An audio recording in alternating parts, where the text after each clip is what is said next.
es lo que tenemos. Bueno, vamos a arrancar. No pasa nada. Bueno, tengo una gente conocida que son de Estados Unidos. Justo estábamos hablando el otro día. Me causaba gracia porque ellos están con los pelos de punta porque tienen el 8% de inflación anual. Juego de niño, o sea, 8% de inflación anual.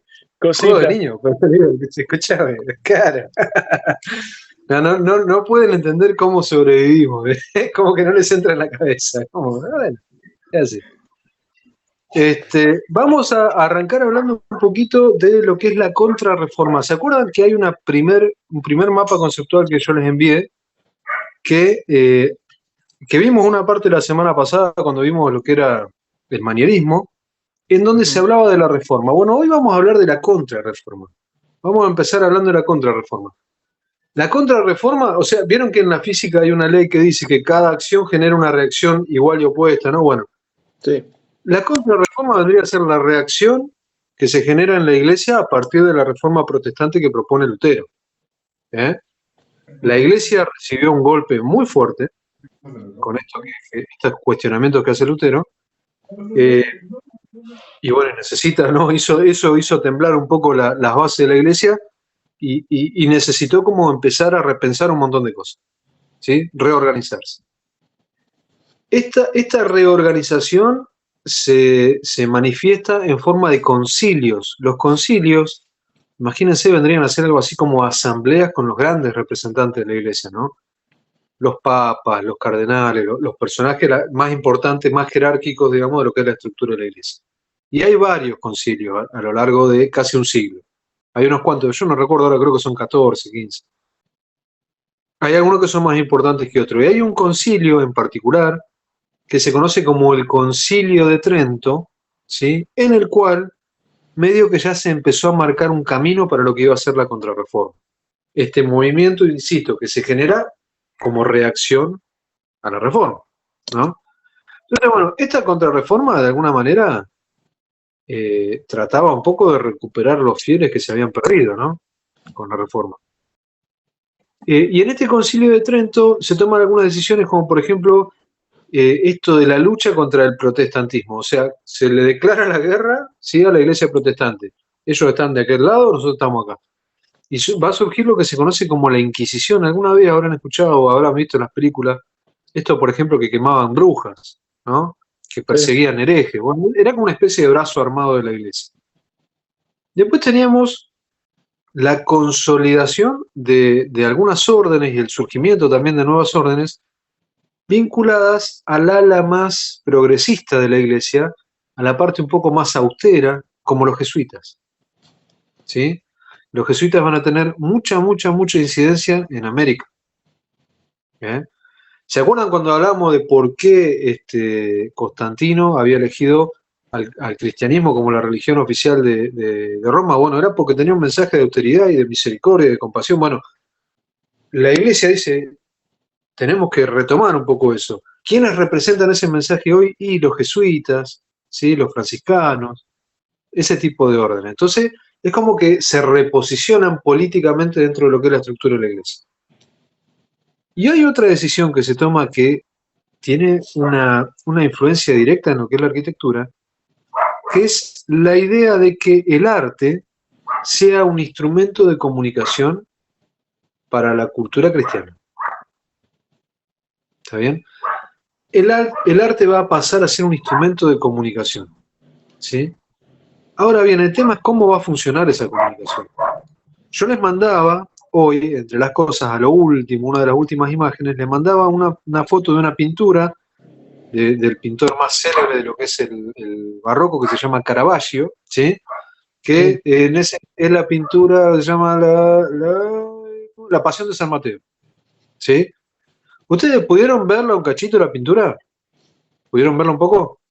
Sí, acá. Bueno, fíjense, cuéntenme, vamos a hacer este ejercicio. Yo les voy haciendo preguntas y ustedes me dicen qué ven.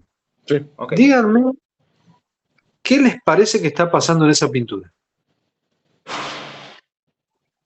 Siento que hay como una pelea, ¿no? Como que hay alguien que lo están acusando. Eso. Y alguien que está evitando el conflicto. parece que fuera una discusión, ¿no? Parece que fuera un conflicto, parece que fuera un juicio, parece que hubiera muerto alguien. En todo caso, fíjense que no sabemos con exactitud qué es lo que está pasando, pero sí podemos percibir que hay como mucha fuerza, mucha carga, y esto se manifiesta, por ejemplo, en las expresiones, en la manera en la que se trabajan, por ejemplo, los movimientos, la musculatura, ¿sí? Ahora le hago otra pregunta. Fíjense, o díganme con certeza, ¿cuántas personas hay en la pintura? 7. 7. ¿Están seguros? ¿Seguro, seguro, seguro? Yo por lo menos veo 5 en la mesa Sí. y 2 parados. Y en las partes que están más oscuras, ¿no podría haber otra persona más? Podría, pero no lo ve, no se ve por lo menos. Ah, Bueno, puede ser uno en la ventana, me da la sensación, porque veo como una media mano. Me da como ese. es como que, bueno, eso es otra cuestión, fíjense.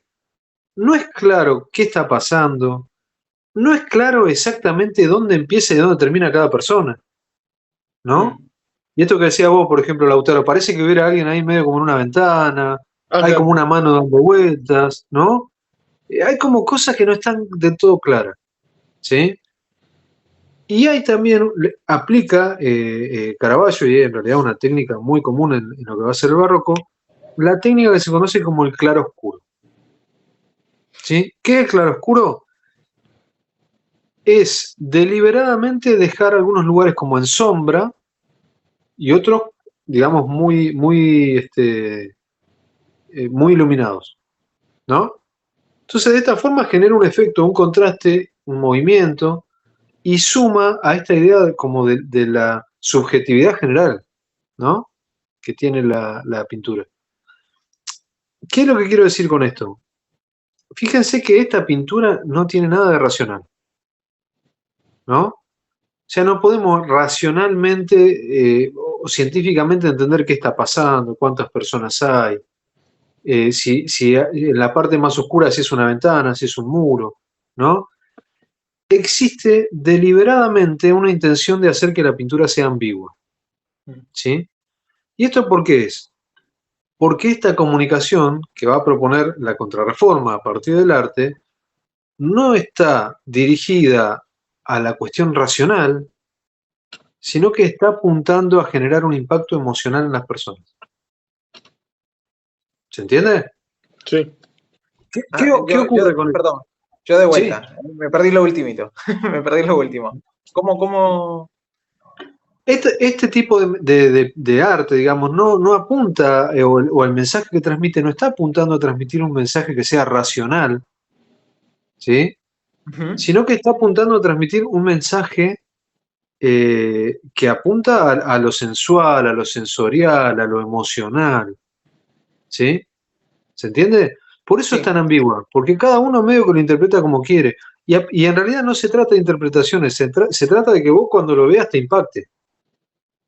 Lo que está buscando es un impacto emocional. O sea, la pintura vos podés decir es linda, es fea, me gusta, no me gusta, pero no podés decir que no te impacta, Mm. porque es impresionante, ¿no? Sí, sí. Se nota la tensión, se nota el movimiento. Vos decís, bueno, ese tipo de arte no me gusta. Sí, bueno, pero miralo un cachito y algo te genera, ¿no? Ah, Bueno, de eso se trata un poco esto, ¿sí? Así se empieza a definir un poco el lenguaje, que es como la parte artística, ¿no? De la arquitectura. El lenguaje de la arquitectura al barroco tiene que ver con esto de buscar lo emocional. Fíjense que nosotros veníamos en el Renacimiento de un lenguaje que en realidad era parte de un sistema que era totalmente racional, ¿no? Absolutamente racional. Eh, y este sistema se legitimaba encima en la antigüedad clásica de Grecia y Roma. Entonces nosotros fácilmente reconocíamos pilastras, órdenes, frontis, qué sé yo, arcos, tipologías como el Arco de Triunfo. Era muy sencillo de reconocer, racionalmente, proporciones. Acá es como todo lo contrario, acá deliberadamente el arquitecto va a tratar de que no podamos entender racionalmente lo que vemos, pero sí que nos genere un impacto emocional. ¿Sí? Claro. Esa es la influencia que va a tener la contrarreforma en cuanto a lo que tiene que ver con el lenguaje de la arquitectura. ¿Sí? ¿Está bien? ¿Vos, Andrew, me venís escuchando? ¿Andrew? Sí, escucho bien. Había Listo, apagado el micrófono. perfecto, listo, seguimos entonces. Bueno, esto en cuanto a lo que tiene que ver, digamos, con la parte de la contrarreforma, ¿no? Que, insisto, es una reorganización que hace la Iglesia a partir del golpazo que se comió con el tema de la reforma. ¿Está? Hasta ahí vamos bien. A nivel político tenemos un sistema político en esta época que se conoce como el absolutismo monárquico. Nosotros habíamos visto un antecedente con Carlos V, ¿se acuerdan? El rey de España que mandó a quemar Roma. Bueno, Sí. teníamos un antecedente de un tipo que había concentrado un montón de poder en una sola persona, pero ya en el siglo XVII definitivamente está instalado esto del absolutismo monárquico. Es un sistema político en el cual todo el poder del Estado recae en una sola persona, que es el rey. ¿Sí? El rey concentra todo el poder. ¿Está bien? Y hay una cosa que es genial, porque en realidad el rey concentra todo el poder por la idea del derecho divino. Es decir, el rey es rey porque Dios así lo quiere. Es genial. Si sos rey, es genial. ¿Cómo haces para discutirle a alguien? ¿Cómo haces para cuestionar a alguien si Dios quiere que seas rey? O sea, no hay manera. Cierra por todos lados, ¿no? Bueno, esto es una especie de convención, digamos, que encima esto es una especie de validación que hace la Iglesia de lo que es este poder del absolutismo monárquico. O sea, la Iglesia como que convalida un poco este poder. Dios así lo quiere, listo. Luis XIV, había un rey francés muy famoso que era Luis XIV, era el famoso rey Sol, el que decía el Estado soy yo, ¿no? Y era rey porque Dios así lo quería, y la Iglesia no le decía, no, mirá, no, al contrario. Listo. Bárbaro. Métele nomás. ¿Sí? Entonces, bueno, existe como una validación de la Iglesia que es un actor político súper importante, ¿no? Bueno, de alguna manera este absolutismo monárquico es como el puntapié para la consolidación de los estados europeos casi como los conocemos hoy. ¿Sí? Francia, España, Alemania, Italia, ya empiezan a tener las formas medias parecidas a los países como los conocemos hoy. ¿Está bien? Y hay a nivel técnico algunos avances, ¿sí? Importantes. Por ejemplo, la posibilidad a partir del desarrollo de ciertos artefactos de empezar a cuantificar el mundo, a medir el mundo como lo conocemos, ¿no? Esto de, por ejemplo, empezar a medir el tiempo en minutos, segundos, ¿sí? Las medidas de distancia, artefactos como el barómetro de Torricelli que permitía medir la presión atmosférica, ¿sí? Entonces, bueno, hay una capacidad de empezar a medir el mundo, ¿no? Y hay algunas de estas magnitudes que cuando uno empieza como a combinarlas, empieza a entender y a justificar algunos fenómenos, como por ejemplo, cuando uno combina el tiempo y la distancia, ¿no? La famosa cuarta dimensión, la promenada arquitectural de la que habla Le Corbusier, ¿sí? Cuando uno combina tiempo y distancia, lo que tiene es movimiento. ¿Vieron, por ejemplo, que los autos traen el tema de la velocidad, lo miden en kilómetros por hora? ¿Cuánto se pueden mover? ¿No?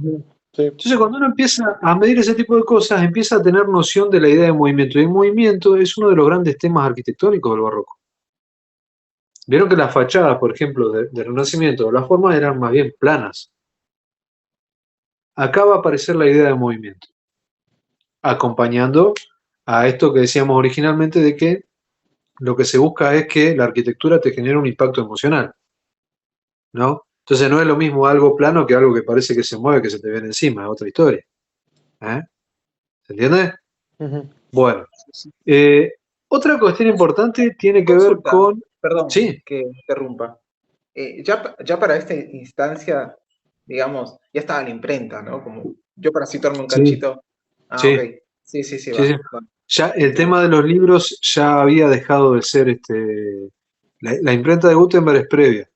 En una época en la Edad Media tener un libro era como tener un país, era una cosa así, era carísimo.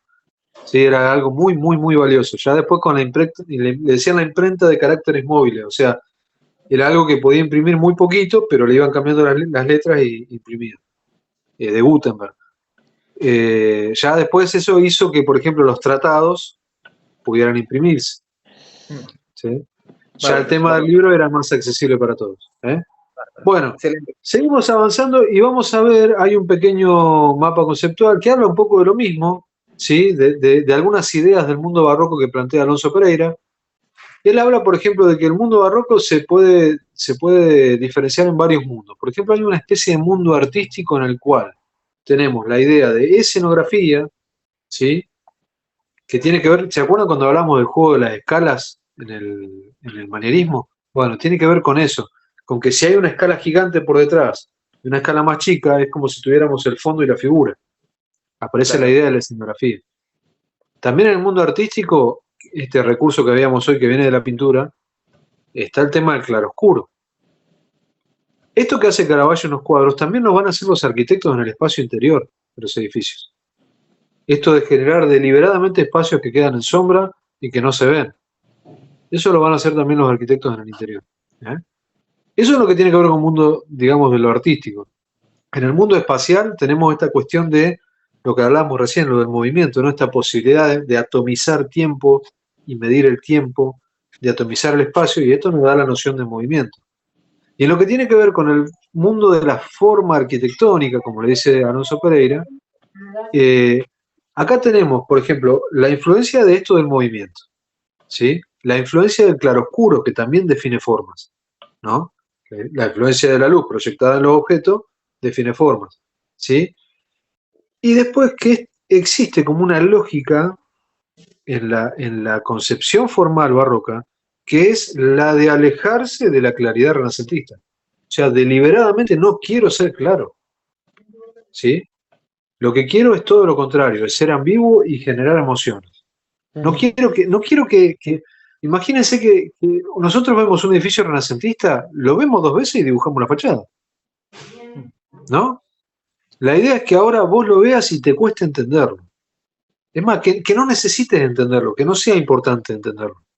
Que lo importante sea lo otro, lo que te genera por dentro. ¿Sí? Claro, que lo veas y que te emocione.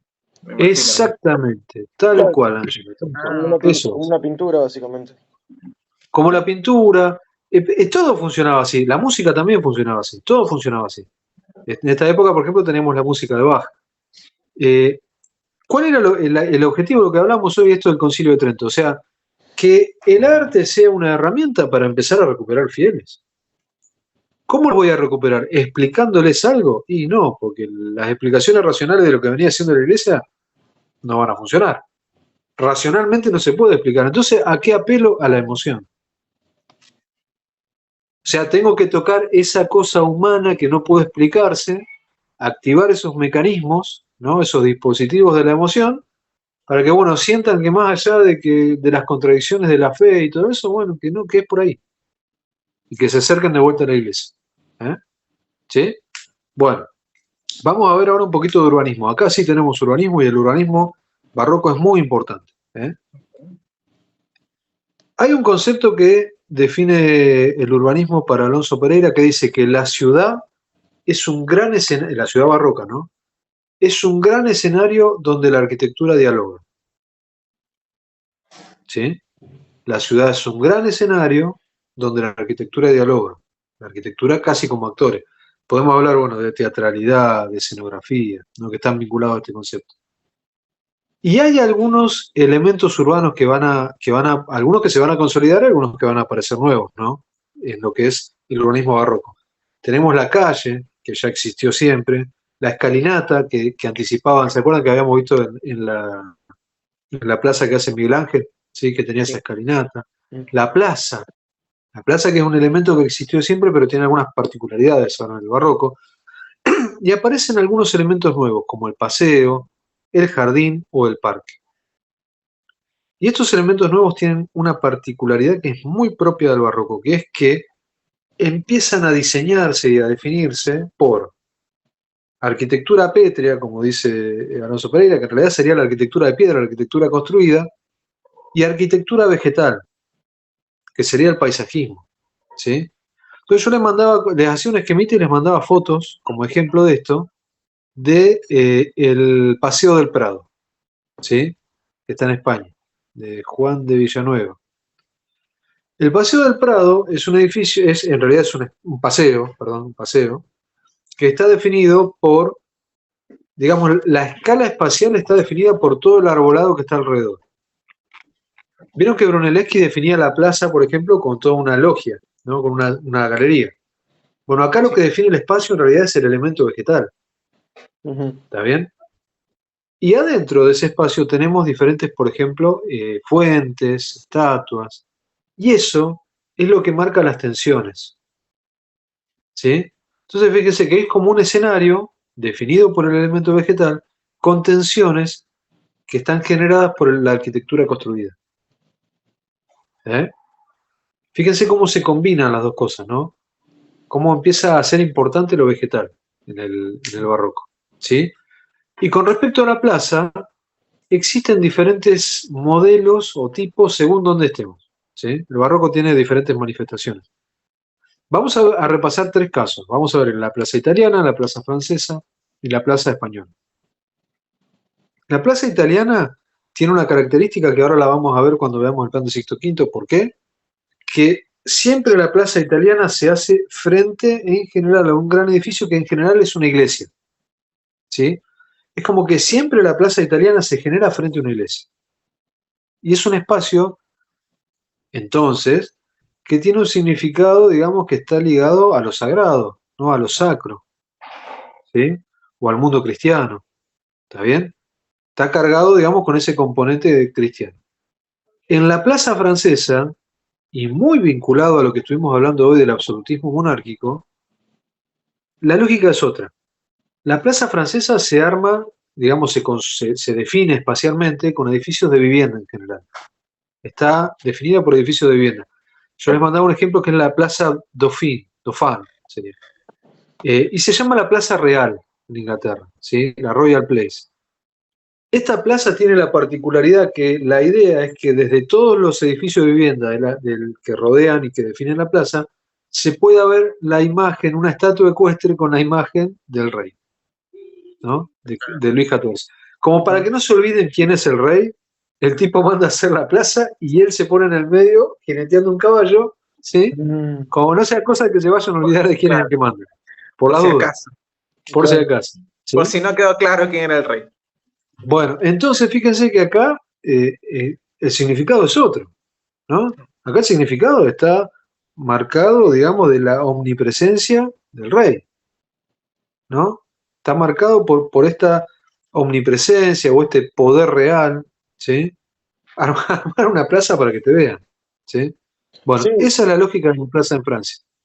¿No sería un poco Decime también lo lo mismo como el tema por ejemplo, bueno, donde en todo caso todo empieza y termina en el rey y también el tema de, por ejemplo, cómo lo marcamos nosotros, el tema de la pirámide, en el sentido de quién está primero, es el que está arriba en la punta de la pirámide es el más poderoso, por ejemplo. Tal cual, tal cual.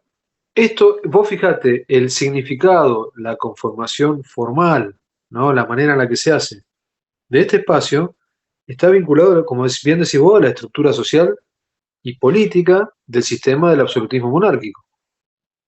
¿Sí? O sea, arriba está el rey. Luis XIV, el rey Sol. Luis XIV llegó a decir, por ejemplo, que el sol salía porque él quería. ¿Sí? ¿Se entiende? O sea, ese tipo de gente mandaba a hacer una plaza para poner una estatua de él ahí. ¿Sí? Y sí, ¿y qué plaza iba a mandar a hacer si no? Es lógico. Hasta acá es lógico. Está bien. Entonces, bueno, fíjense que las formas a lo mejor no son tan ricas formalmente como podría ser en el barroco italiano, son más rígidas desde lo geométrico, pero tienen esta carga, este significado del poder del rey, ¿no? El poder del absolutismo monárquico. Y en España teníamos otro tipo de plaza. En España teníamos lo que se llamaba la Plaza Mayor, ¿sí? Igual que la Plaza Mayor que se hacía con la Ciudad de las Leyes de Indias en América. O sea, no es casualidad, en España se llama Plaza Mayor, los españoles hacen Ciudad en América, acá también lo llaman así, ¿sí? Esto es regla de 3 simple. ¿Qué pasa? Esta Plaza Mayor se conformaba, generalmente tenía forma de claustro, bueno, tenía distintas formas, ¿no? Pero en general era bastante regular, y estaba definida por 3 niveles o 4 de edificios de vivienda, pero en el nivel de abajo se hacía todo un zócalo comercial. Es decir, que la Plaza Mayor en realidad era una especie de núcleo de concentración social, ¿sí? Era el lugar donde la gente se juntaba a comprar, a vender, ¿no? Era muy más parecida por ahí a las plazas medievales, ¿no? Donde se daba este lugar de encuentro, de comercio, etcétera. Bueno, acá fíjense que el significado es otro, esto es un condensador social, ¿eh? Y en el caso de América, esta misma Plaza Mayor en realidad es el núcleo generador de la ciudad, porque ahí se concentra todo el poder y de ahí como que irradia para afuera, ¿no? ¿Estamos? Bueno, esos son los distintos tipos de plaza que tenemos en el urbanismo barroco. Y hablando de urbanismo, hay un caso paradigmático, ¿sí? De lo que es del barroco, que es el plan de Sixto V. Es genial llamarse Sixto V. ¿En qué quedamos, no? Sixto V era un papa, ¿sí? Y él va a proponer y a llevar adelante un plan urbano para Roma, ¿sí? Que tiene un objetivo que es recuperar la grandeza de la antigua Roma, ¿sí? De la Roma clásica, para el mundo católico. Eso es lo que quiere hacer Sixto V, insisto, casi como una expresión de lo que es la Contrarreforma. O sea, la Contrarreforma quiere recuperar fieles, listo, que Roma sea cristiana. No que sea cristiana, que sea católica. ¿Sí? ¿Entiendes? Entonces, ese es el objetivo del plan de Sixto V. ¿Y cómo es este plan? Lo que hace, la intervención es así, lo que hace Sixto V es, lo que propone, mejor dicho, el plan de Sixto V es primero reconocer cuáles son los hitos, ¿sí? De la ciudad, cuáles son los edificios más importantes. ¿Está bien?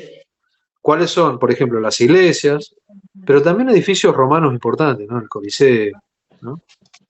Después lo que se va a hacer es generar frente a cada edificio un espacio público. Y acá aparece esta lógica que decíamos hoy de la plaza italiana. Frente a una iglesia, genera una plaza. ¿Sí? Y luego, ¿por qué una plaza? Porque la plaza es el lugar, digamos, desde donde uno puede ver, interactuar con ese edificio. ¿Se acuerdan que decíamos, la ciudad es un gran escenario donde la arquitectura dialoga? Bueno, como para poder apreciar ese escenario, se genera la plaza. ¿Está bien?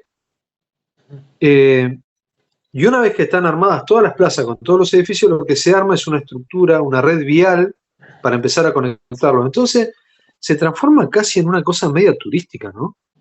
Esto de ir a Roma y poder recorrer muy fácilmente todos estos edificios, ¿sí? Que encima, en el barroco, eran edificios que están cargados, como decíamos hoy, ¿no? De recursos para generar emociones. Entonces, ¿cuál era la idea? Y que si no eras católico o estabas dudando, que bueno, que con un pasadito por Roma ya te convenzas. ¿Eh? ¿Está bien? Bueno. Y ahora vamos a hablar de otro concepto muy vinculado nuevamente a lo que es, así como la Plaza Francesa, muy vinculado a lo que es el absolutismo monárquico, ¿sí? Que es esta idea del Residenzstadt, la ciudad residencial, ¿sí? Vamos a tomar como ejemplo el caso de Francia. Existía en esa época la costumbre, una costumbre en realidad que existe hoy en día, de tener como una especie de sede oficial para el poder y una sede alternativa para el poder, ¿sí? Por ejemplo, imagínense, en Argentina nosotros tenemos una sede oficial del poder que es la Casa Rosada. Pero hay una sede alternativa en donde en realidad se cocina todo. ¿Cuál es?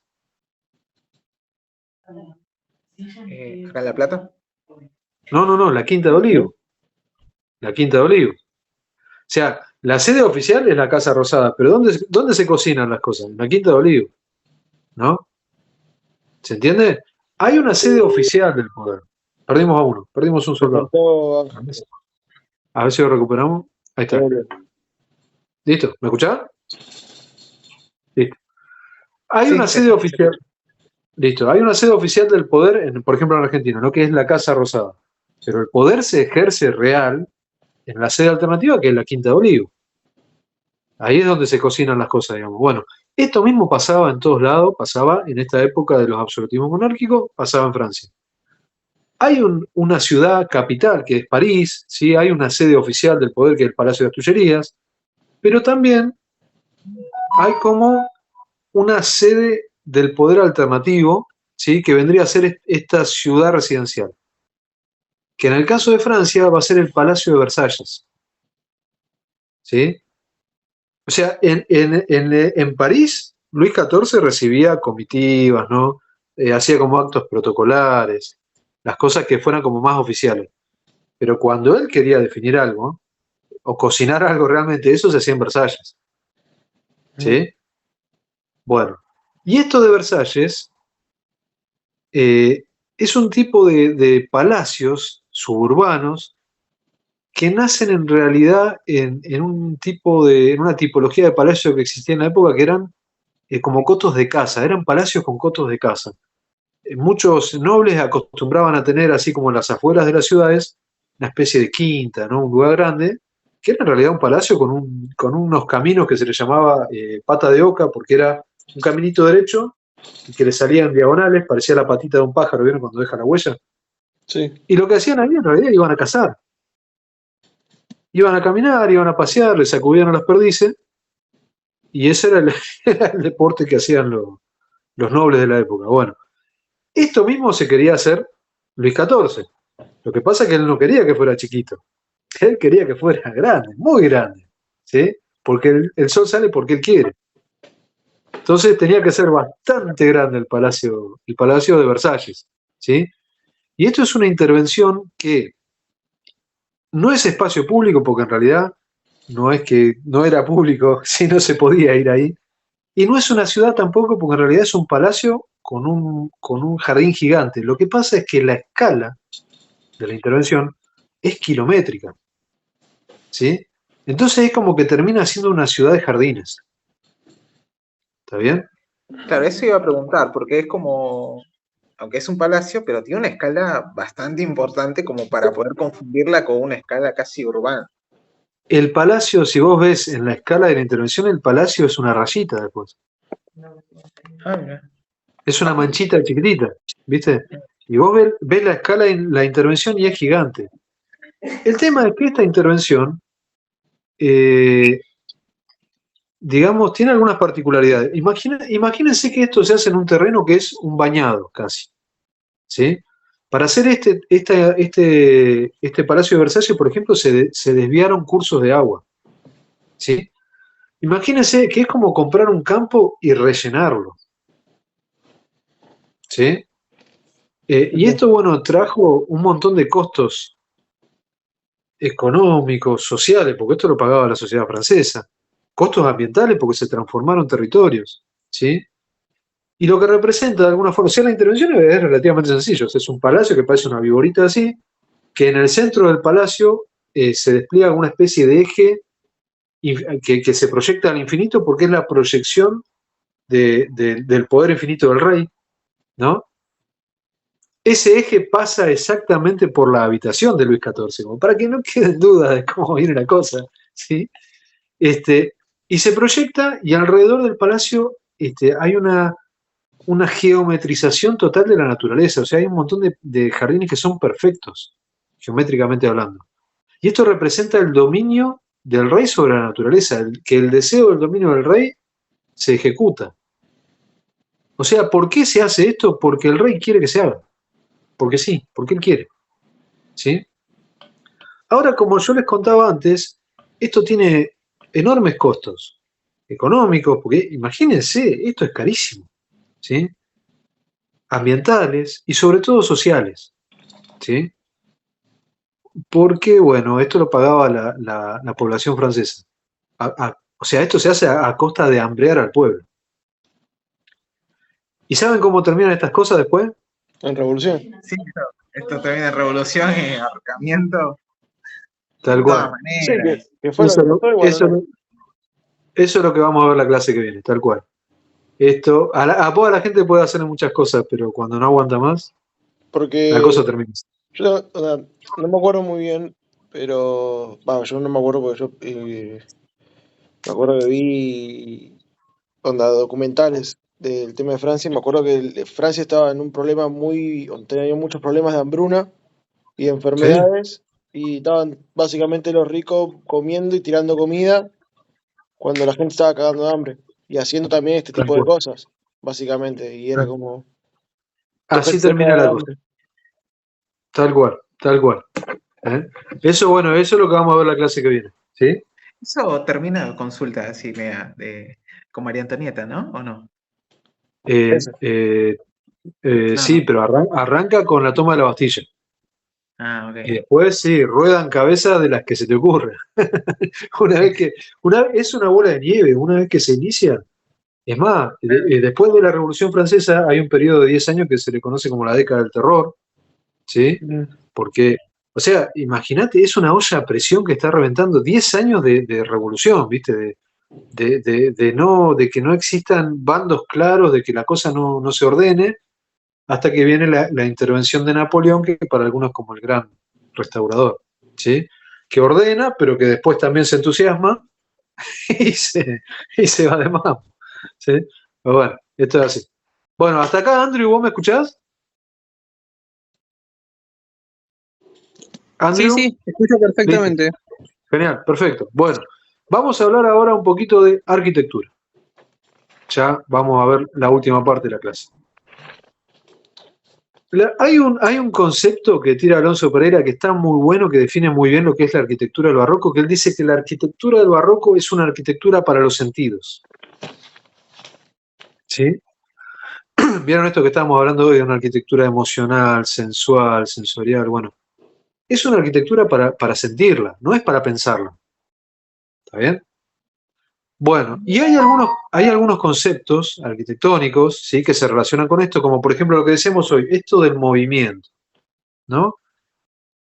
El movimiento de alguna forma lo que demuestra es que esta posibilidad, digamos, que tenemos de poder medir todo, de poder medir el mundo que nos rodea, nos permite hacer una interpretación dinámica del mundo que nos rodea, de la naturaleza, ¿sí? Y este concepto se aplica a la arquitectura en búsqueda de este impacto emocional que se propone, ¿no? Como una herramienta para generar ese impacto emocional. Está el juego de las escalas, lo que decíamos de Miguel Ángel, ¿sí? El tema de la luz, cómo se labura con la luz, en realidad sería más claroscuro que luz, ¿sí?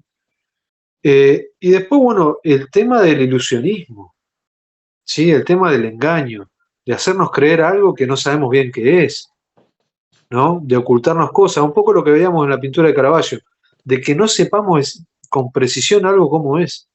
Esto es muy, muy típico de la arquitectura del barroco. Y para verlo vamos a comparar dos ejemplos, ¿sí? En Roma vamos a tener como dos grandes versiones del barroco, una que se va a llamar el barroco clasicista, que es un barroco que de alguna forma está como legitimado en lo que es la antigüedad romana, ¿sí? Y es el que va a hacer Bernini, Gian Lorenzo Bernini, que es como uno de los arquitectos más prolíferos del barroco. Bernini era el arquitecto de los papas, entonces siempre tenía laburo, y mucho laburo y bueno, ¿sí? Entonces, vamos a ver un ejemplo que se llama San Andrea del Quirinale, que seguramente lo tienen de vista porque es una especie de óvalo que tiene como dos patitas, parece como un cangrejo, ¿sí? Es una Perdóname, cómo era el barroco renacentista? clasicista, Ah, clase. ¿sí? Porque se parece más a lo clásico de Roma, por eso se llama clasicista, ¿sí? Este es el barroco en realidad más común en Italia, ¿sí? Y después vamos a ver otra versión, que es la que se conoce o la que plantea Alonso Pereira como el barroco experimental. Que el gran exponente de este barroco es Borromini, Francesco Borromini, un personaje particular, si lo sabes, en la historia de la arquitectura, que se inspiraba en realidad en las lógicas formales más bien del gótico. ¿Vieron? ¿Se acuerdan del gótico? Estas formas tan complejas, fruto de, por ejemplo, sistemas estructurales que separaban estructuras de cerramiento, de combinaciones formales muy complejas, ¿sí? Y esto es un poco lo que se plantea hacer Borromini. Por eso se llama experimental, porque en realidad es como que está experimentando formalmente, ¿sí? Y es como que está más vinculado a la arquitectura gótica. Hasta acá nosotros habíamos visto que en general todos los arquitectos trataban de legitimarse, ¿no?, en la antigüedad clásica. No había mucho de esto, de decir, bueno, valorar la Edad Media. Bueno, esto es un poco lo que hace Borromini. Borromini tiene muy poquitas obras, era un arquitecto de órdenes menores en Roma, si tiene 6 obras es mucho, ¿sí? Y era un tipo con un enorme talento, lo van a ver cuando vean las fotos que yo les mandé de las cúpulas, por ejemplo, y eso. Formalmente era muy complejo lo que él hacía, y era un tipo de una personalidad también muy compleja. De hecho, era como que Bernini le hacía bullying a Borromini, y un día el tipo se termina matando, se clava una espada en un ataque de bronca. Sí, todo un personaje muy particular. Hay un cuento de esto que muestra esto. No sé quién me habló el otro día de la piazza, la que es así. ¿Cómo se llama? De Santa Inés. Alguien me nombró una plaza barroca el otro día, que es una plaza alargadita. No me acuerdo, capaz Bueno, Lucas. no, me parece que sí, me parece que Lucas. Bueno, hay una plaza en Roma, que ahí hay un edificio, uno de las que hizo Borromini, es una iglesia que se llama Santa Inés. ¿Sí? Mm. Y la plaza tiene una forma así media especial porque era un circo, previamente había sido un circo romano. ¿Sí? Es como el espacio que quedó. La plaza. Bueno, no va a salir. No va a salir. Vendoma me sale, pero no es la plaza de la Vendoma. No. Bueno, Navona, la Piazza Navona, Piazza Navona. Se llama así, Piazza Navona. Tiene una forma como si fuera de una herradura alargada porque es la forma que tenía el circo. Y ahí Borromini hace una iglesia que se llama Santa Inés, ¿sí? Que es una iglesia con mucho movimiento en la fachada, pero más que nada adentro está el chiste, ¿no? De la iglesia. En las cúpulas y eso. El cuento es que Borromini, adelante de la iglesia de Bernini, hace una fuente, porque él hacía iglesia, o sea, Bernini, que construía mucho, hacía iglesia, hacía fuente, y no sé con qué motivo de la mitología griega, que están todos mirando a la iglesia, pero como tapándose la cara, como, como, como expresando así, como que era una cosa horrible la iglesia. O sea, ese grado de bullying le hacía Bernini a Borromini. ¿Sí? Bueno, vamos a hacer una especie de comparación para entender cómo funciona cada uno, ¿sí? Vamos a tomar algunos parámetros y vamos a comparar San Andrea al Quirinale de Bernini con San Ivo alla Sapienza, que es una de las obras más lindas que tiene Borromini, que es una capilla chiquita, ¿sí? Está dentro de un convento. Bueno, vamos a ver primero cómo son los sistemas de ejes a partir de los cuales se organiza la planta. Bernini tiene una planta que es una elipse, ¿sí? Con esos dos muritos en el frente, como que empiezan a organizar el acceso, y tiene una planta elíptica. Fíjense que la elipse no es como la elipse que hacía Miguel Ángel, que estaba en el lado largo. Acá la elipse está en el lado corto, o sea, uno entra y el altar está más cerca que los costados. ¿Está bien? ¿Esto por qué? Porque uno entra a un lugar, o sea, uno ¿a qué tensión está acostumbrada? A la linealidad, ¿no? Uno entra a la iglesia o al altar. Bueno, acá vos entras a ese lugar y de repente se te hace muy ancho. Entonces es como que el lugar te empieza a interpelar porque a tus costados pasan cosas que no las estás viendo de frente. ¿Sí? Te genera hasta cierta incomodidad, ¿no? Eso. Bueno, así está pensado esta planta, precisamente para que a vos te dé esa sensación de que, bueno, pasan cosas y que te genere algo. ¿Sí? Eso es el caso de la planta de Bernini y tiene un eje de simetría, o sea, a partir de ese eje la obra es igual de los dos lados, y después tiene otros ejes que van generando tensiones, ¿no? En la elipse. En el caso del barroco experimental de Borromini y de San Ivo alla Sapienza es lo mismo, tenemos un eje de simetría y después tenemos otros ejes que sobre todo se forman en la geometría espacial, que ahora vamos a ver cómo es.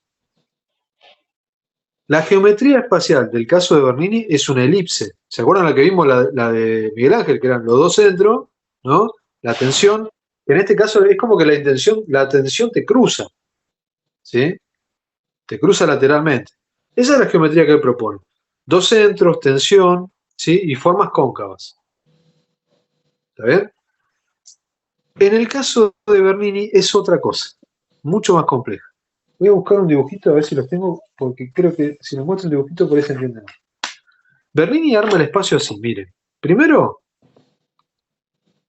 ¿vos me ves, Andrew, ahí? Andrew, ¿me ves? Sí, sí, sí, sí. Listo. El espacio en esta Sanivo, a la sapiencia que hace Bernini, él arranca primero diseñando la planta así, con dos triángulos que se superponen. ¿Sí? La estrella judía. Exactamente, es la estrella de David, sí, tal cual. La estrella de David. No es que esté representando a la estrella de David, sino que coincide la forma. Ah, ¿eh? ok. Agarra la forma, claro. Fíjense después lo que hace. Empieza a generar círculos en los extremos de uno de los triángulos y en las intersecciones dentro del otro. ¿Está bien? Y por último, luego hace un recorte de esta figura, ¿sí? En los interiores de las puntas, Ujú. esta y esta. ¿Se ve ahí? Sí, sí. Hace una forma convexa y en las otras puntas hace una forma cóncava. Va combinando formas cóncavas y convexas. ¿Está bien? Ujú. Bueno, Sí, sí. claramente esto es, geométricamente es un quilombo hacer esto, ¿sí? El tipo fue probando un montón de cosas. Es mucho más complejo que lo de Bernini. Sí, sí. Mucho más laburo, ¿sí? Y esta es la forma que él arma, ¿sí? Es dos triángulos superpuestos que van generando formas cóncavas y convexas. Y esto se nota en la cúpula. Si ustedes ven la foto de la cúpula, se van a dar cuenta de la complejidad espacial de esto, ¿sí? Por eso el loco se clava una espada. Porque el otro hacía una elipse y ya está, y laburaba un montón. Y él que se mataba inventando cosas, no las valoraba, ¿sí? Bueno, esas son las geometrías. En cuanto al recorrido, acá hay una coincidencia, pues los dos tienen un tipo de recorrido similar. ¿Cuál es la lógica del recorrido? Que vos entres, que el espacio te interpele y que necesariamente tengas que recorrerlo perimetralmente donde hay capillitas, figuras, ¿sí? Como que vayas recorriendo eso. Vos no entrás y vas derecho al altar. Vos recorres eso que ellos te proponen, ¿sí? En cuanto al vínculo con el contexto urbano o con el entorno, que es un tema trascendental en el barroco, como estuvimos viendo, ¿no? Lo del urbanismo, en los dos casos tenemos diferentes recursos, pero que apuntan a lo mismo, a generar un espacio de transición entre la ciudad y el edificio, ¿sí? Fíjense, Bernini lo genera con esos dos bigotitos que le hace, con esas dos patitas que le hace, ¿sí? Que son unos muritos bajos, ¿no? Entonces, esas salas generan un espacio de transición entre lo que es la ciudad y el edificio. Y en el caso del edificio de Borromini, que en realidad está en un patio, no está en la ciudad, pero genera también un espacio de transición, él lo que hace es directamente la curvatura de la fachada, es lo que resuelve eso. Hace una fachada que es curva. Entonces, en esa curvatura él está generando un espacio, insisto, ¿cómo se dice? De transición, ¿sí? Entre el entorno y el acceso al edificio. ¿Está bien? Y por último, vamos a ver cómo labura lo de la luz acá. Porque esto también es bien barroco y acá vemos la influencia de lo de la pintura que vimos hoy al principio, ¿sí? Lo del claro oscuro.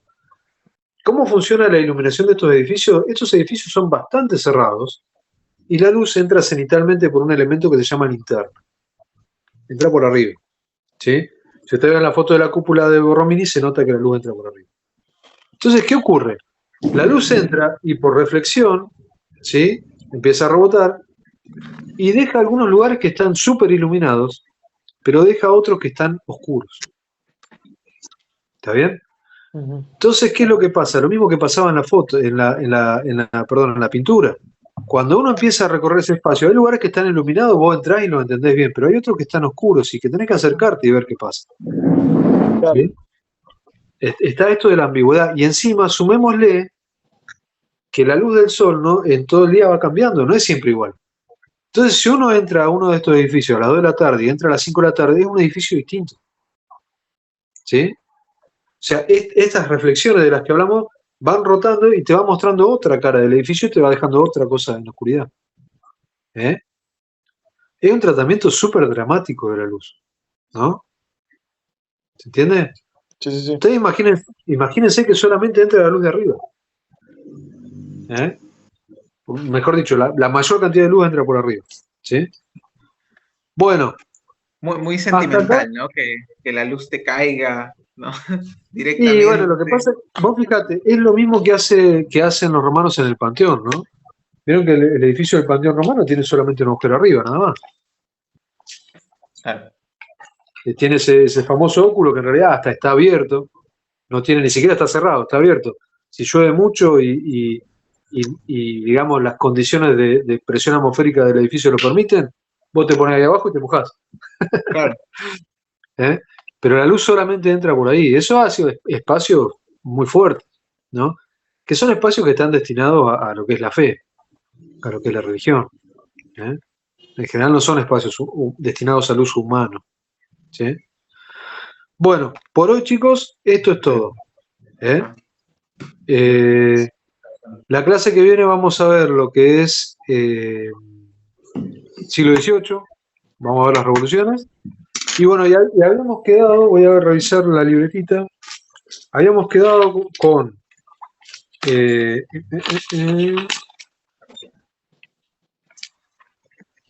ver, dame un segundo. Acá tengo anotado. Dame un segundito, que estoy buscando, Lucas. Ustedes cursaron con Paola Castañazo. Exactamente. Lo estoy buscando, pues nosotros habíamos anotado algo, ¿no? De los temas. Habíamos estado hablando de eso. Sí, estábamos hablando de, creo que fueron dos cosas que igual aún seguimos viendo, que era la nueva arquitectura en el nuevo continente. Exactamente. Bien. Bueno. Vamos a elaborar un poco con esto que decíamos entonces, con estos dos conceptos, ¿no? Lo del sincretismo y lo de la transculturación, fundamentalmente. Va.